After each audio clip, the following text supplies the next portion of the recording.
سیدنا شہاب الدین سہروردی بھی فرماتے ہیں،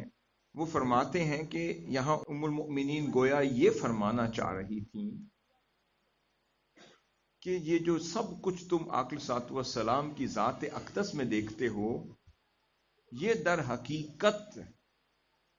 جو دیکھتے ہو یہ سب سارا کا سارا قرآن ہے،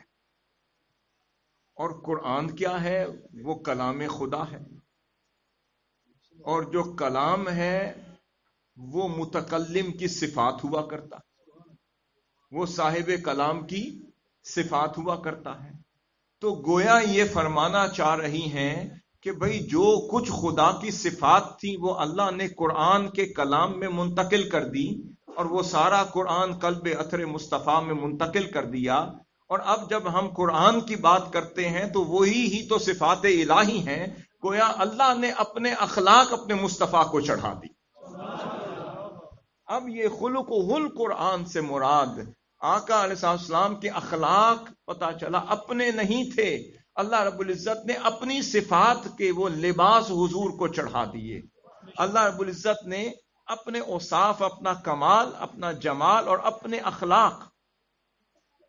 جن کو اپنی ذات کے ساتھ نسبت دی، وہ سب کے سب قرآن کی شکل میں حضور کو چڑھا دیے۔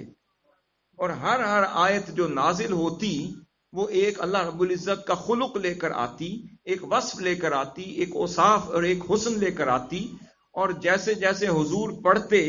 تو حضور علیہ السلام کے اپنے اخلاق زائل ہو جاتے اور خدا کے اخلاق کا لباس چڑھ جاتا۔ الحم سے والناس تک قرآن مجید کا سلسلہ شروع ہو گیا۔ جب قرآن مجید ختم ہوا تو اس وقت آقا علیہ الصلوۃ والسلام کا لباس اپنا نہیں تھا، ذات مصطفیٰ کی تھی، صفات خدا کی چڑھ گئی۔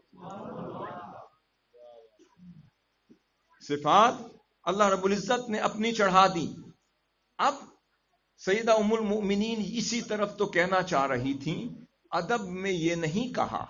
یہ جو حضور کا اخلاق ہیں یہ خدا ہی کے تو اخلاق ہیں، ادب میں یہ نہیں کہا، کیا توجہ قرآن کی طرف دے دی، اور پھر بین السطور یہی کہہ دیا کہ یہ جو قرآن کی طرف کہہ رہی ہوں مراد یہ جس کا کلام قرآن ہے اسی کی صفات مصطفیٰ پر۔ اب سب کی سب اللہ رب العزت نے وہ صفات حضور علیہ السلام پہ چڑھا دیں، اور اب قرآن جب آقا صلی اللہ علیہ وسلم کی زبان اقدس سے ادا ہوتا تھا، اس کا مطلب کہ زبان اقدس سے آقا صلی اللہ علیہ وسلم کے وہ اخلاق ادا ہو رہے ہوتے تھے جو اللہ رب العزت نے حضور ہی کو دے دی۔